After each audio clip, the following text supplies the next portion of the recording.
যেভাবে গ্যাসের প্রবলেম দিন দিন বৃদ্ধি পাচ্ছে মনে হয় না আর গ্যাস পাবো আমরা।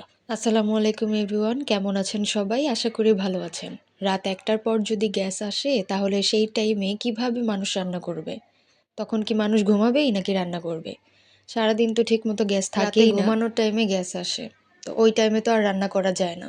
যার কারণে বাধ্য হয়ে এই ইলেকট্রিক চুলাটা কেনা হইছে। এই চুলাটার দাম 4K প্লাস টাকা। তো আরও দামি চুলাও আছে, কিন্তু আমরা এই চুলাটাই চুজ করছিলাম। তো এটার সাথে আমরা রুটি বানানোর জন্য একটা প্যানও নিয়ে নিছি। সবচেয়ে বেশি সমস্যা সকালবেলাতেই হয়, একদমই ঠিকমতো গ্যাস থাকে না, যার কারণে রুটিটাও ঠিকমতো ভাজা হয় না। রুটি আধা কাঁচা টাইপেরই থাকে।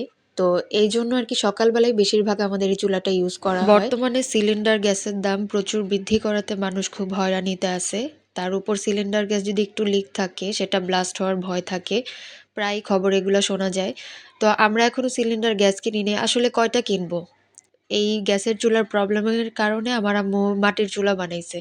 মাটির চুলাতে আমরা বিকল্প পদ্ধতি ব্যবহার করছি। আবার আমরা এই ইলেকট্রিক চুলা কিনছি। আবার সিলিন্ডার গ্যাসও কেনার মতো অ্যাবিলিটি আসলে সবার থাকে না। তো তারা যেহেতু গ্যাসের দাম এত বৃদ্ধি করছে, ঠিকমতো গ্যাসও দিচ্ছে না। তো একবার অফ করে দেখ। মানুষ কি গ্যাসের বিলও দিবে, আবার হচ্ছে গিয়ে বিকল্প পদ্ধতিও বের করবে। তারা তো গ্যাসের বিল ঠিকই নিচ্ছে। তারা চাইলে ৩ বেলা মেপেও গ্যাস দিতে পারে। রাত্রেবেলা মানুষ গ্যাস দিয়ে কি করবে? রাত্রেবেলা ১টার পরে ফুল দমে গ্যাস চলে আসে। তো ওই টাইমে তো আর সবার পক্ষে সম্ভব হয় না রান্না করা। আপনারা গ্যাসের চুলার পরিবর্তে কি কি বিকল্প পদ্ধতি ব্যবহার করছেন? অবশ্যই কমেন্টে জানাবেন। আল্লাহ হাফেজ।